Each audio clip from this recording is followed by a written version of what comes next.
What's up, guys? Welcome back to another episode of Fire Emblem Fridays. So today, we're continuing on with our Fire Emblem Echoes Shadows of Valentia playthrough, and my plan is to get into the Deliverance's Southern Outpost today. Now, that should be relatively simple, considering I don't think there's that much lengthy dialogue to wait through this time, and because we have just 2 fights to get through to get there. And one advantage of getting to the Southern Outpost is that we'll be able to recruit Claire, who is pretty useful, especially once we get up here to Zofia Castle and pick up a Rider's Bane for her to use.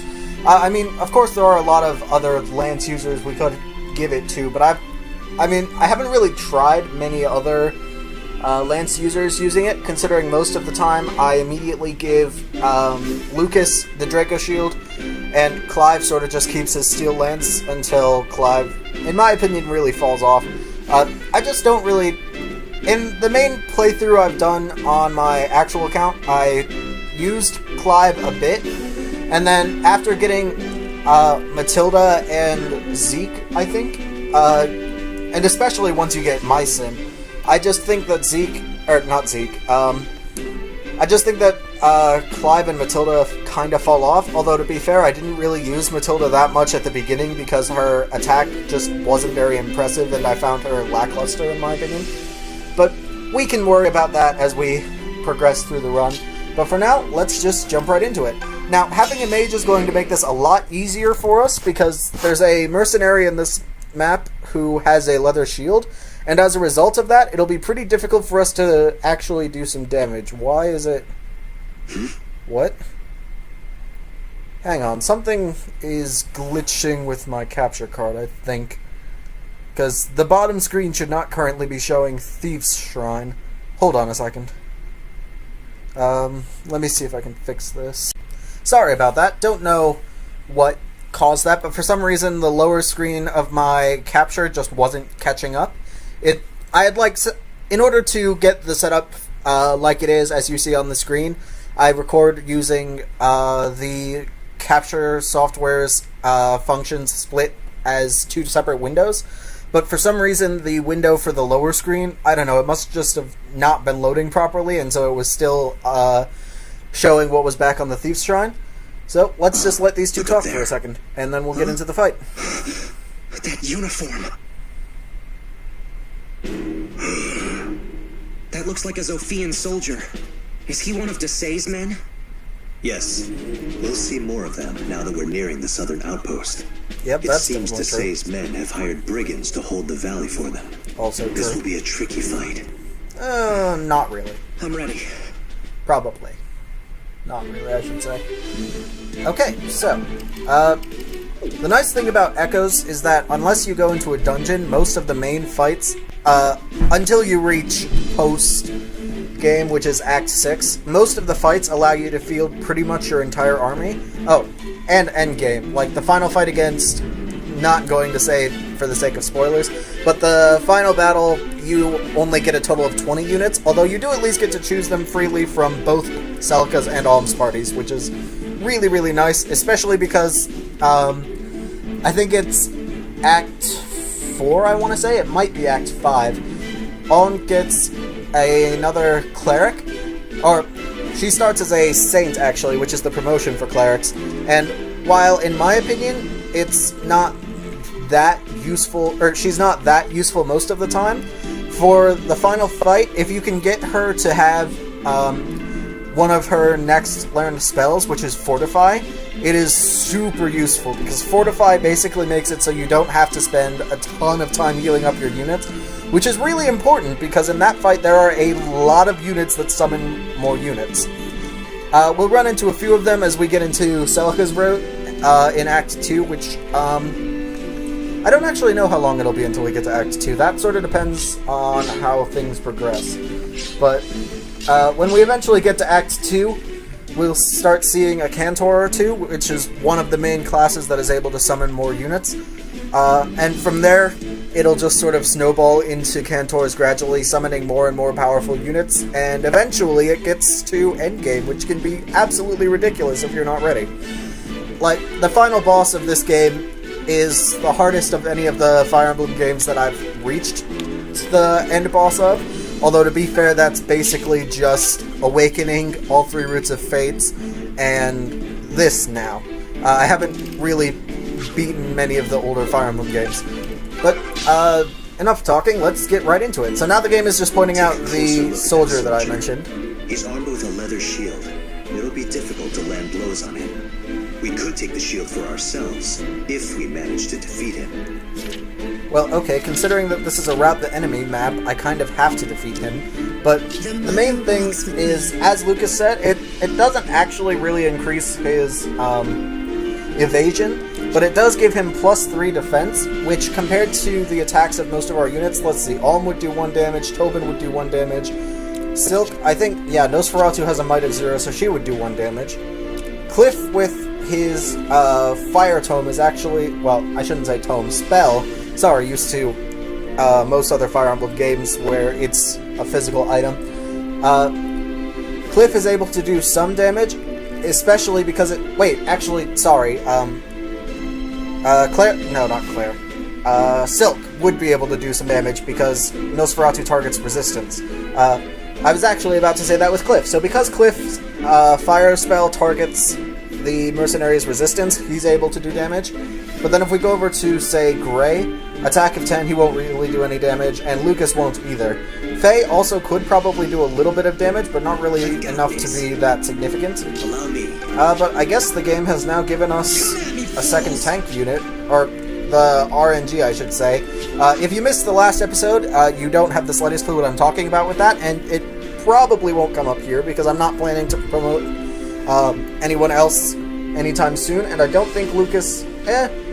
he's almost level 4. He might need to... or he might be able to promote by the end of this episode, but I doubt it.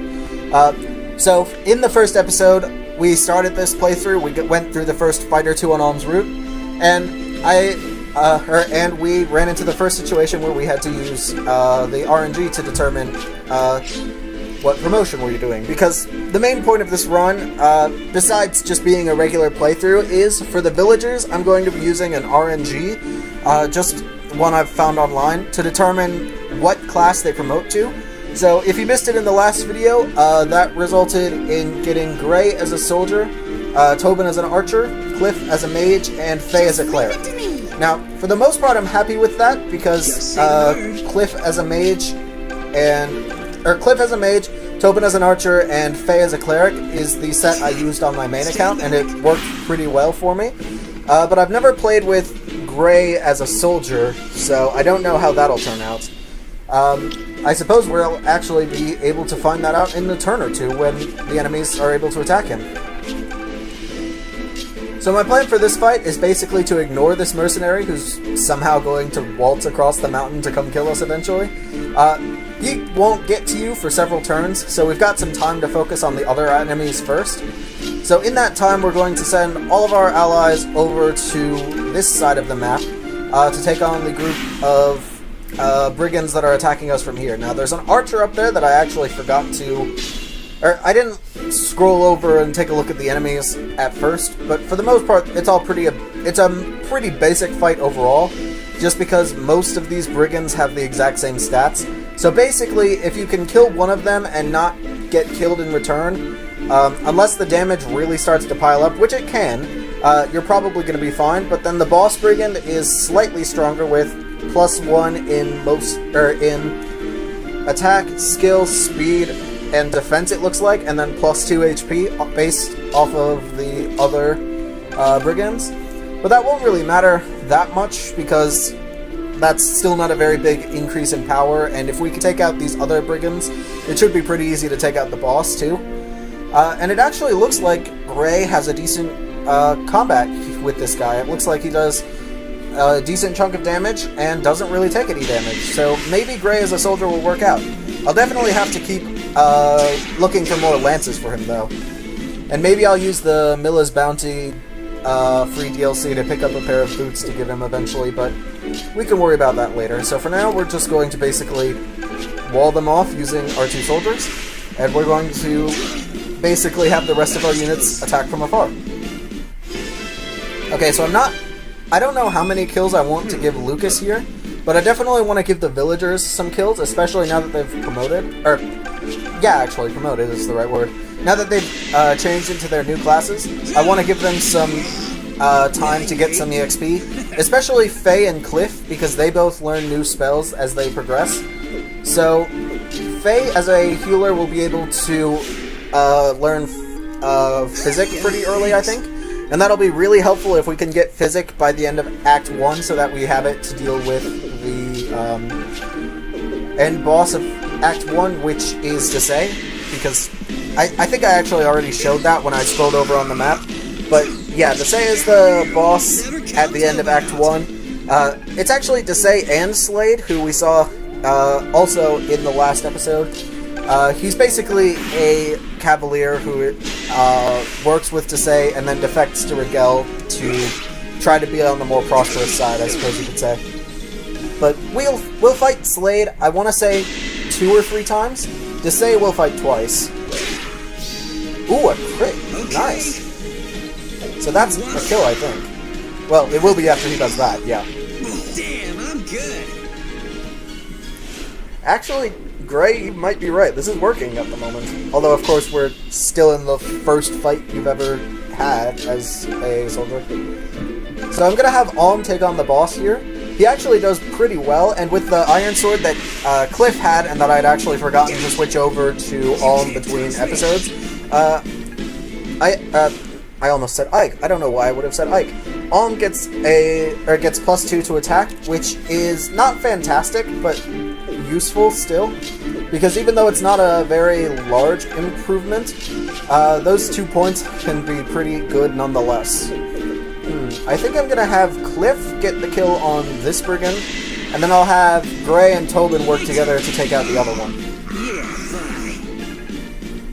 Oh, just a little quirk I noticed. Like, eventually as you progress through the game, you'll be able to join Alm and Celica's party, but it's not until, like, really late in the game. Like, you join the 2 parties effectively for the final fight, and then after the end game fight, you can use them both as if they were the same party. But it's curious that Celica and Alm don't get supports together. I don't really know why that is, but I guess since they weren't going to be fighting throughout the main game, they just didn't include it. Oh, that's unfortunate. Yeah, the main problem I have with Tobin as an archer is that his accuracy is not very good. Although that can be said for pretty much all the archers in this game. Bows just do not have very good accuracy in this game, which makes them a bit tricky to use at times.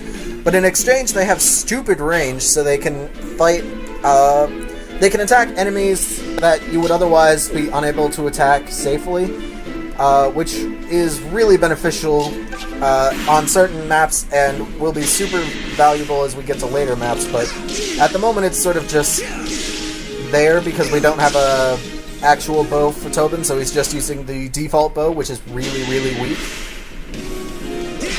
So Cliff is going to get hit here, but he's actually going to fight really well because having magic in the early game is really useful, just because the vast majority of early game enemies in pretty much any Fire Emblem game don't have very good resistance. So if you're playing something like this and you get a mage early on, or Awakening for example, Muriel and Retaking, even though I don't consider them to be very great units overall, early game they're not terrible because most of the units you fight have 0, 1, maybe 2 or 3 resistance, except for the few mages you encounter in Awakening. Ooh, a crit! Oh. So, I'll rant about this a bit more probably when we eventually get to endgame, which will be quite a ways out, I'm guessing. I'm thinking it'll probably take me a couple episodes, maybe like 3 or 4 or something like that, to clear out Act 1, and then probably a similar amount to beat Act 2. But then Acts 3 and 4 are much longer, so it'll take us a while. But I'll rant about this much more later. The RNG in this game is absolutely brutal. So some attacks that would hit, or that you would expect to hit, miss randomly. Like, you'll find yourself missing on 10% chances, 20% chances, although those are a bit more understandable. And then, during endgame, actually, this was, I was using Kamui, I think it's pronounced. Hey, come on, Cliff, One of would the you just- mercenaries, one of the many mercenaries, I should say, that Celica gets access to. He got, his luck stat isn't very good, and it certainly, like, seems to transfer to me somehow, because the amount of times that he got crit by some of the enemies on a 4% chance is absolutely ridiculous. So it was actually kind of painful just watching the enemy phase, because practically every third or fourth combat with these enemies, he would get crit by a 4% chance. And I would turn wheel back, because individually the crits only did 15 damage, and he had like 35, 40 max health or something like that. But they added up, in addition to all the regular attacks, and just killed him like 3 or 4 times that I had to turn wheel. I turn wheeled all of these times, tried to like mess with the game's internal RNG by like taking different actions, trying to throw it off that way so that it didn't just repeat the same thing that was happening. It still happened. It was just ridiculous. And then high accuracy attacks you'll find will miss a lot, which is why when we eventually get an iron bow, I'll probably use that on Tobin for pretty much the entire game after forging it, because it gets an art called Curved Shot, I think it is, and that gives you a massive hit bonus when you use it, which is really useful because it removes a lot of the RNG and bad luck that can happen, and it makes the iron bow's accuracy a lot better, which is important because the iron bow doesn't really have that much accuracy to begin with. Let's see, I guess... Here, let's try having Faye getting this kill with Nosferatu. Nice, nice. Really glad we hit that. I mean, if I had missed, I might have turn-wheeled. I hadn't actually really decided if I would or not yet. But, in any case, just nice to get Faye a bit more EXP. I'll have to get Silk some more EXP shortly. Let's see, I think I'm gonna have... Gray takes 4 damage.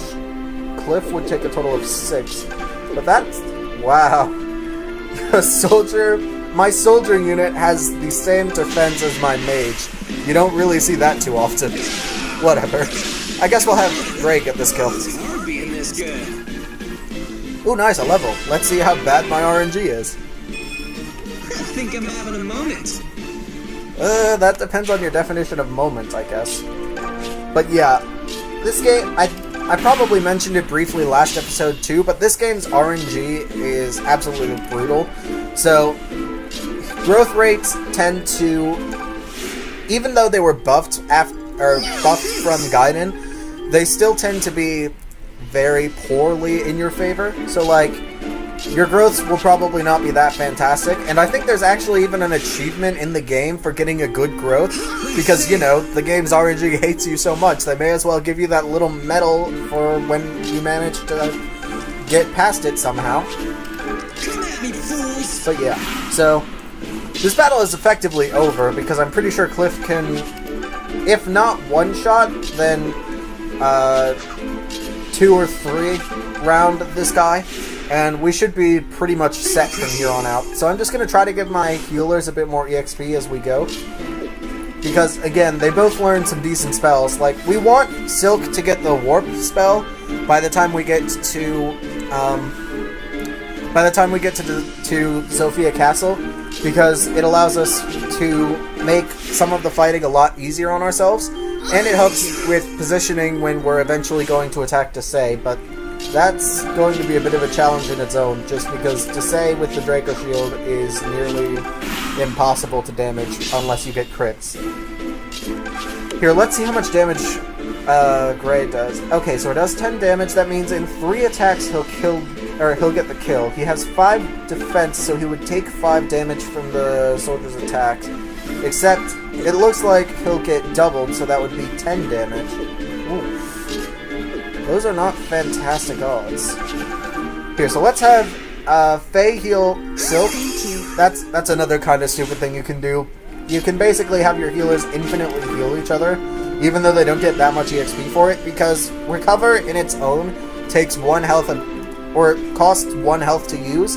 So as a result of that, I can have Faye from full health use Recover on Silk, who will then go up to full health. but Faye will drop down to just under full health, so then Silk is able to then heal Faye. I don't really use it that much, just because it's kind of a stupid gimmick that doesn't really do that much good, but it's definitely an option that we can use if we need to, and having the ability to heal our healers is important. Okay, so we're going to let him come a bit closer to us, and then we're going to attack him. So, yeah, like I said, Tobin with his bow does basically no damage. But a bit of chip damage is still good. And it's basically all that's going to matter when we get to this save. Because as I said, that Draco shield makes him literally impossible to do any damage to. Unless you... I think you would probably have to grind to get maybe second or third tier units in order to be able to damage him substantially. Now I'm hoping to get Tobin to be a sniper by the time we get to Zofia Castle as well. Yes, I know, I'm hoping for a lot of things by Zofia Castle, but it makes it a lot easier, because getting to a sniper gives, instead of bow range +1, bow range +2, which then makes it so that he can shoot some of the archers that will be on the walls of the castle without getting retaliated against, and it makes it just easier to whittle down the units that will be there trying to kill us. So we can actually do some damage with our other units. So we're going to have them go and basically try to trap this mercenary so that he... Oh, a crit. Oh, that'll only do like 3 damage, but it's still a crit.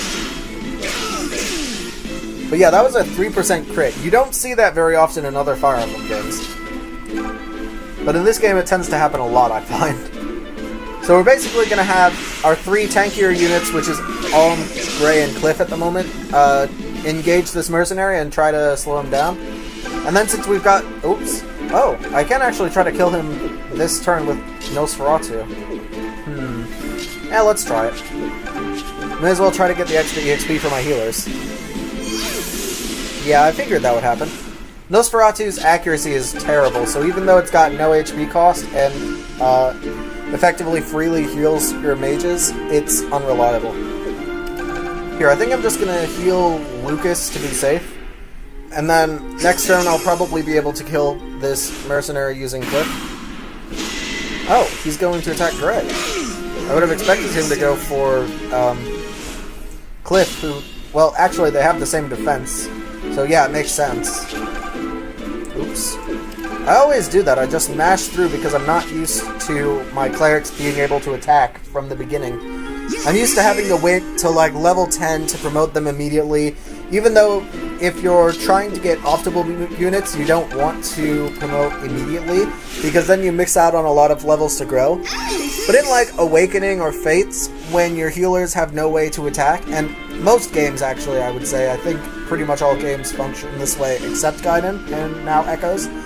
When your healers can't attack, it's really annoying for me, because then you're forced to rely on all your other units to protect them. And while that does add a bit of strategy, I really prefer for all my units to be able to fight. So I'm not really that surprised that Tobin missed that, but Cliff should be able to get this pretty easily. Yep, there we go. We could do this again. And that's the end of the first fight. Now, I've had to actually cut the recording twice. First to fix the whatever was wrong with the bottom screen, and second, just because of interruptions on my end here. Still, that wasn't So, easy. I'm not certain how, We'll soon reach the Southern Outpost. I'm not certain how long I've been recording for, but it shouldn't be that long, I think. Easier. Comrades, huh? Here, actually, I just I wonder noticed what they're that I'm excited to meet them. this upper screen box is not showing the entire Sir thing Lucas? here. It's good to see you made it back safely. I recognize you. You're There. stationed at the So, outpost. I just made Something the happened. upper screen Why are you a bit here? smaller to be able to fit better, and then I also Forgive us, enlarged Sir the lower Lucas, screen slightly. But the tides turned after you left, and we were forced to abandon the outpost. I'm afraid Lady Claire was taken captive. Desay's men hold her there even now. What? Claire? Gods, how could this happen? Lucas, This is my fault. Lady Claire's new to military command. I should have left her in more experienced hands. Don't blame yourself, Lucas. Sir Clive sent you to Ram Village, right? You didn't have a choice. If blame lies with anyone, it's him.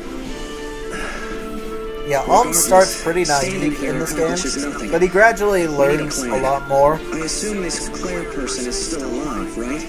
In that case, we just have to take back the Southern Outpost and save her. Yeah, it'll be easy. I mean, it's not like the fortress is perfectly set up so that the archers can attack us while we have difficulty retaliating, right? Reclaim a fortress from trained royal soldiers. I don't know, but we have to find a way. Otherwise, our journey is already over. Well, he is right about that. We make our decision. Will we live our lives as simple villagers? No, we actually promoted from them earlier, and you're inexplicably a fighter class. Okay, good speech. Here.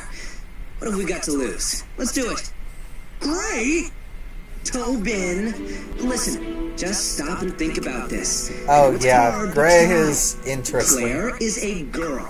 And if we save a girl... Huh? If I... Yeah. I can't believe you're the same man who mocks the fact that I fight for gold. Yes, because it's gold. This is girls. Don't you like girls? I mean, I like Gray's character and personality, but he can still be kind of insensitive at times. So you're in, right?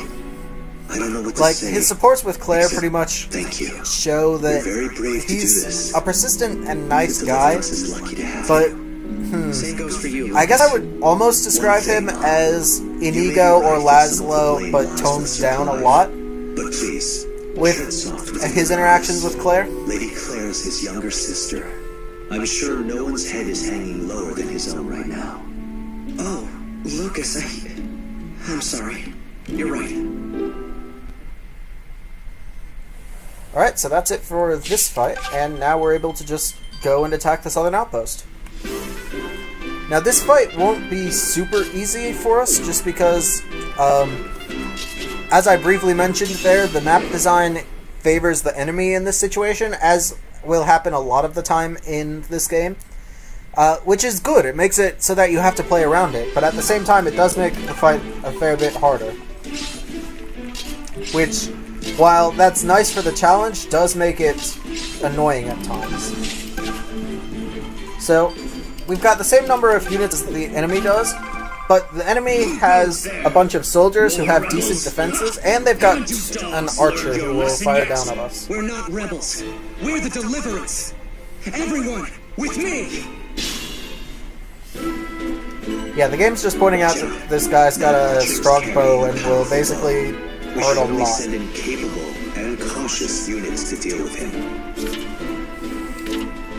But we just got the leather shield, which will make it easier for us to tank this archer. So, this archer has a steel bow, which will be the first advanced bow we get. I'll probably give that to Tobin for a little while, but I'm planning to have him use the iron bow mainly, just because... Here, we'll go back and take a look at it. The steel bow's hit is 65, which is really bad. Like, it's only slightly higher than Nosferatu's 60 hit, and if... Like, for those of you who have played this game, you'll know exactly why that's not something you want to trust. Because with a 60% hit chance in this game, you may as well consider it near zero. Well, okay, no, not just near zero, but it does function a lot more like 50% than it might in some other games. Even though it ends up feeling a lot more like, it ends up feeling a lot lower than that, just because this game makes it a lot more brutal. I don't know. You tell me. Why did you have to... Huh? Never mind. Forget it. Wait, what did I do? Okay, so we're gonna have Cliff and everyone else get ready. We've got Gray in the danger area to draw them in, and we'll have everyone else ready to attack when they get there.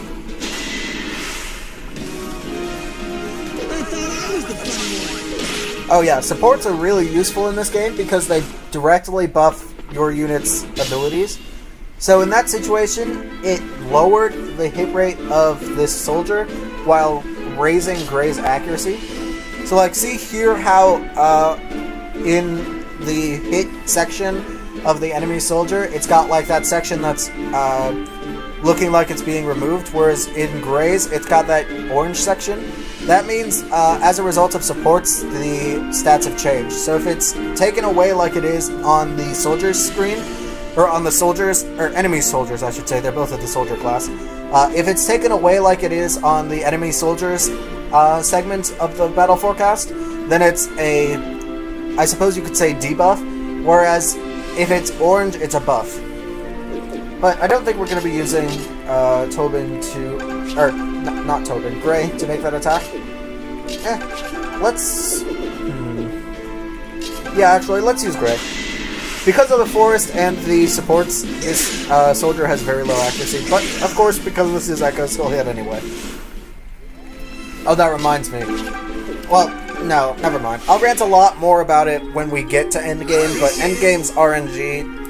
Endgame basically combines all the factors that you grow to dislike about this game. It combines the swamps that will show up a lot in Celica's route in Act 3, maybe? Actually, no, it's not in Act 3, sorry.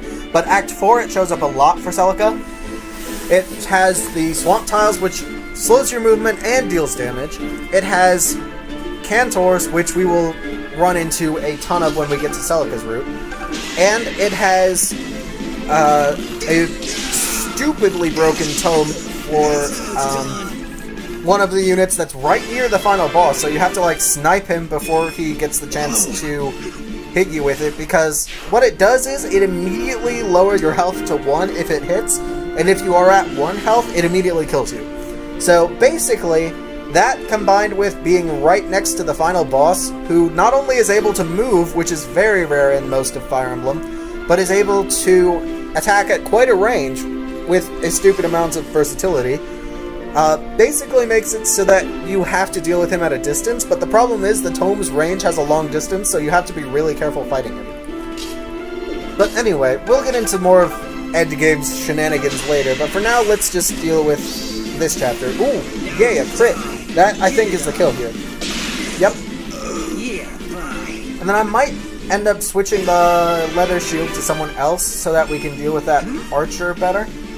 I don't think he'll rush us, but he's now on the supplies, which means it actually it's probably best if we have Cliff take him on, just because with his magic, it ignores the avoid bonus from the terrain, and as a result, we don't care that he's on the supplies, which grants him, I think it's 40 extra avoid. So let's end our turn, the soldier will advance, and then let's bring our units closer. We want to keep... Oh dear, my computer just glitched for a second. It looks like everything's still functioning. Hopefully that wasn't too critical.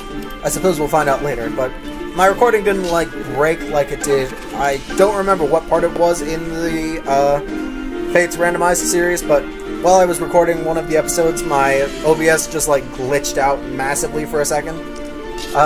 It's pretty noticeable, especially because I recall I cut the segments of the video, after it showed up, and then just immediately cut back to normal. So, it's already pretty noticeable, and then I kind of made it more noticeable by the way I cut it. That was actually intentional, just because, I don't know, I kind of wanted to just... I don't know, I guess I may have... I don't actually know why I did. I don't remember, but... I made that intentionally. Don't remember why. But in any case, we'll just continue on. So that's great. What was I about to say there? I don't actually know. So that's another kill for Lucas, who's starting to get close to where he might promote, but I don't think he'll be able to reach that in this episode. At least not since I'm planning to end it shortly here.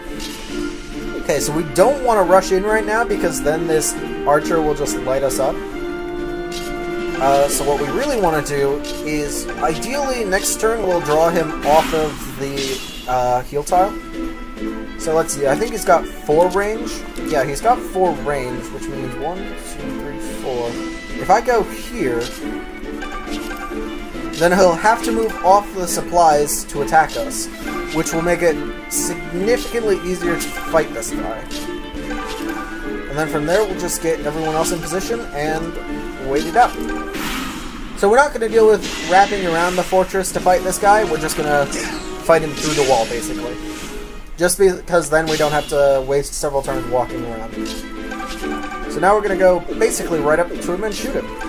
Let's use Tobin first to try to get some chip damage. Or, actually, their EXP is about equal, but Cliff has the advantage of learning spells. So I'll use Tobin to weaken him, then going with Cliff for the kill. There's one hit. I think that's actually all we needed, but we might be able to get a second. Nope. Echo's RNG wasn't going to work with me to that extent. But then, Cliff's accuracy is really good here, so unless we get screwed by the RNG, we should be fine.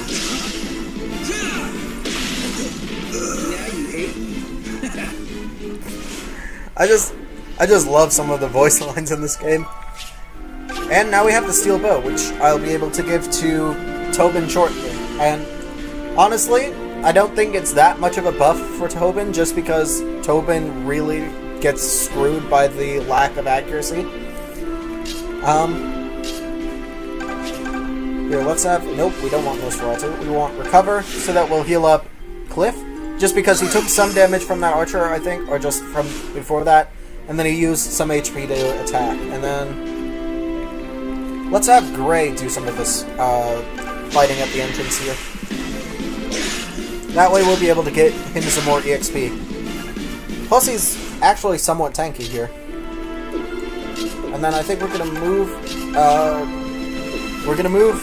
Lucas away, and then Gray is pretty healthy. We're gonna go for a Nosferatu here, because if it hits like that, then Gray should be able to finish him off this next turn. And then Alm can't really do anything, so he'll just wait.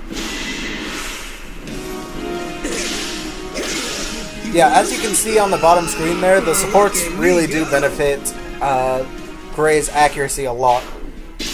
Which is nice. He gets a lot of supports that buff both his accuracy and his crit rate, which is part of what makes him really good as a mercenary. Ah, so close to a level with Silk. That's unfortunate. Whatever. In any case, we're getting close to done here. Let's have Cliff and, I'm thinking, Tobin go deal with the units over there. And I guess we'll have Gray lure out this soldier here. And then we can have Alm come along to join in the fight. Excuse me. Ooh, nice, on a void. And then we hit twice, that's good. But the main thing is, for no reason in my opinion in this game, they included a terrain effect that's tile. So, I guess because you're on a tile floor, you're somehow able to avoid attacks more easily. Like, forest makes sense. Pillars makes sense. Supplies kinda makes sense, but the point of it is to be like effectively it acts like a fortress in Awakening or Fates. Makes some sense. Tiles make no sense to me as an inclusion for a terrain effect to then lower a unit's hit rate. It just adds to this game's already brutal RNG that seems to like us this episode, because we just got our second low chance crit, and that's after landing all of our attack. Actually, did we hit our other attack with Gray last turn? I think we did. I don't remember. Lady Luck smiles on me. Thanks, lady. Actually, that was kind of a bad crit. You really are amazing. I mean, speed is good for him because it'll make it so he can get doubled less often. Which, as a soldier, which will eventually be a tankier class, that's good. But at the same time, that and just that and luck is kind of bad. Okay, so we're all going to have quite a lot of trouble hitting him, as you can see at the bottom screen. Can we get him? Oh my. We somehow just hit two 30% chances. Which means sometime later in this playthrough, we're going to miss all of our Excalibur crits that we needed to kill something. But in any case, we'll have Cliff work to kill this guy, and he should be able to... Oh, let's see, 11 damage. If Gray can hit another attack, we'll be able to kill him next turn, but I kind of doubt that that will happen. I guess we can have Alm start working his way around to take that guy on from a distance, or like, not from a distance, I should say, up close, so we can like fight him head on. But he's probably just going to sit on these supplies now that we've wounded him. I thought I heard the mother's voice, but... Wow, yeah, that was kind of a bad growth, Silk. But I don't think using the turn wheel would really help with that. In my experience, most of the growths are relatively fixed. like predetermined from when they or from when a character is about to reach that level. So like, no matter how many times I've turn wielded it in the past, yeah, wasn't expecting to hit those. No matter how many times I've turn wielded in the past, it hasn't really helped with improving growth rates or like what growths I get. So unfortunately, Cliff will be unable to finish this guy off this turn, but he should be able to get him next turn if he hits. Or even the turn after that if we get screwed by the RNG. Which I'm kind of expecting to happen any turn now. But let's just have our healers heal each other for a little bit of EXP. Like I said, and like you just saw, it's not very much EXP, but it's still EXP nonetheless. I guess we'll have Tobin try to get some EXP if he can. If he hits again, I'll only expect it to be on 1. But yeah, he misses both. But he still gets 1 EXP, which is kind of like a pity reward, honestly. But, oh, wow. Another low percent crit. What's with my recording sessions and getting all the lucky low percent chance crits? Oh, and Cliff unlocks the swap ability with his leather shield. That'll be useful later. Man, that was too easy. Oh, I really like... I'm pretty sure I might have talked about this last episode, but I really like the bonus EXP just because it makes it easier to train units. The outpost is ours.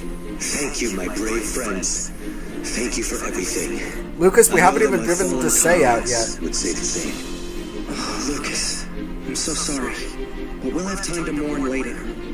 Right now, we must find Lady Claire. She must be somewhere inside the outpost. True.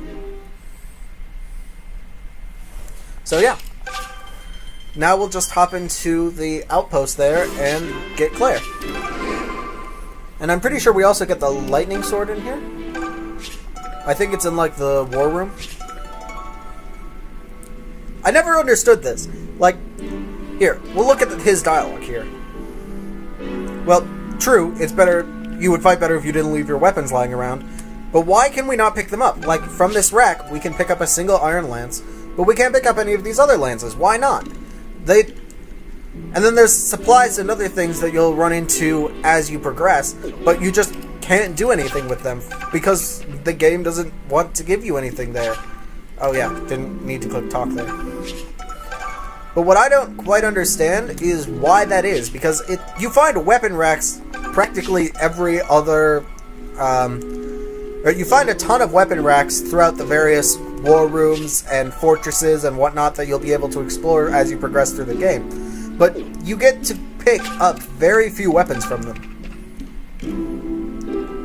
So yep, here we are. Claire! Lucas, you came to rescue me. Why, how simply gallant of you. Now extricate me from this filthy and unseemly cage at once. Oh, I should probably say, Claire is kind of a jerk. Mostly unintentionally, though. Like, she's kind of condescending, but in a way that makes it so that it's clear she doesn't really intend to be. Or at least for the most part, I should say. But, yep, here's another pile of weapons that we just know must have been taken from the prisoners, and no one thinks... You simply must... Oops. Yeah, sorry, Claire, that was actually a misclick on my part. No, we won't... No, I'm joking. We will open the door. Claire would be Claire is valuable to have. You there. The boy will offer a lady his hand. Oh, I should also mention, Claire and Faye both have a really big crush on Alm, so, yeah. I say, it does feel good to move about again. I thought I might never emerge from that disgusting pigsty. You have my thanks. This is Alm. He recently joined us in the Deliverance. Oh, well, how simply lovely. Welcome. I am Claire. The young man may address me as Lady Claire or Milady. It's a pleasure to meet you, milady. So, from where do you hail, Alm? I hail from a little place called Ram Village. A village? You don't say. That's one of those places with all the cows and the barns and the fields, yes?